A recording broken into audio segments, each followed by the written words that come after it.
The SIE, the Securities Industry Essentials Examination, Module 3.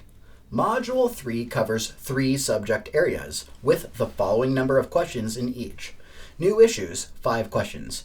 Regulations, 15 questions. Analysis and basic tax rules, 5 questions.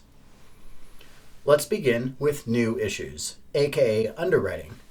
The process of bringing out new securities to market is known as investment banking or underwriting. There are 2 types of underwriting. The first type of underwriting is a negotiated underwriting.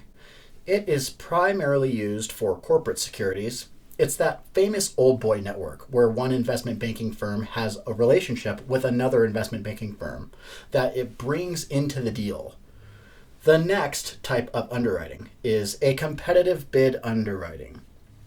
This is primarily used for municipal general obligation bonds. It is a distinct type of underwriting. There is one little exception that you need to know, and that is that a municipal revenue bond is most likely issued using a negotiated underwriting. That is a point that you need to keep in mind. Why is this the case? Because a municipal revenue bond is backed by a specific project, very much the way that a corporate security is backed by a specific business or product that the corporation creates. So remember that a municipal revenue bond is most likely brought out using a negotiated underwriting.